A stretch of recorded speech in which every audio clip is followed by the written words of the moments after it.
Ready start. ફકરો.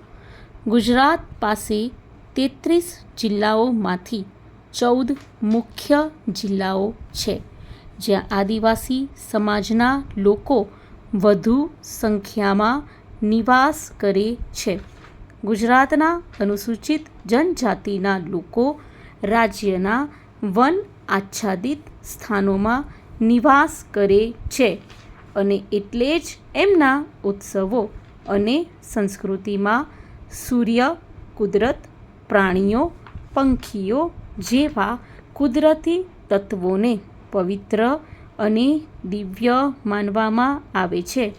Rathwa આદિજાતિના લોકો દ્વારા કરવામાં આવતી પિઠોરાના કલાત્મક ભીંત ચિત્રોમાં પણ ઘોડાની ભાત ઉડીને વળગે તેવી હોય છે.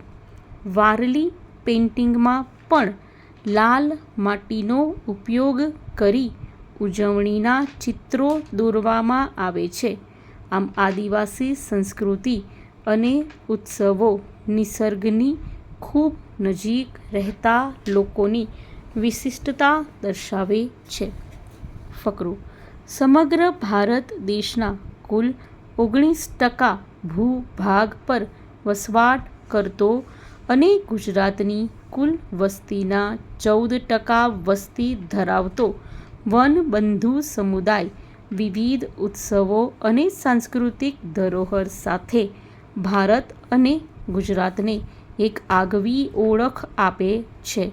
સારણો, હારલા, કરલા, અંગોઠિયા, બલોયા, દામણી જેવા પહેરવેશો સાથે સ્ત્રીઓ અને પાઘડી, ઝૂલરી, ગંઠોડા, હાંસળી જેવા પહેરવેશો સાથે પુરુષો તેમની આગવી ઓળખ આપે છે.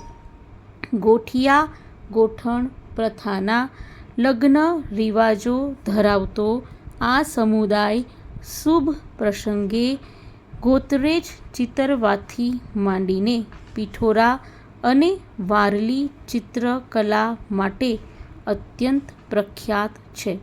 પુરુષો નવરાત્રિ દરમિયાન હાથમાં લાકડાનું ખાંટું રાખીને રમતા નોરતા નૃત્ય સાથે સાથે આસો માસમાં ભજવાતા ખોદહાના વેશ અને ભાદરવા માસમાં ભજવાતા ધૂળાના પાટ અને 45 દિવસ સુધી ચાલતા સૌથી લાંબા હોળી ગોર ગૌરીના ઉત્સવ તેમની ઉત્સવ પ્રિયતાની આગવી ઓળખ આપે છે.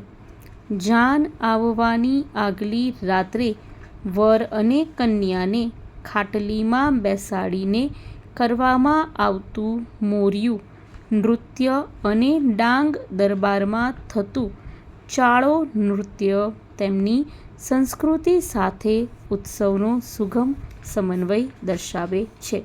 ફકરો. વન સંપદાને સાચવનાર પ્રજાતિ એટલે આદિવાસી.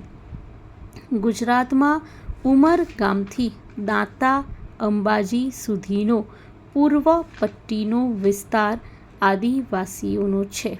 ગુજરાત રાજ્યના પૂર્વ સરહદી વિસ્તારોમાં મુખ્યત્વે આદિવાસીઓ વસવાટ કરે છે.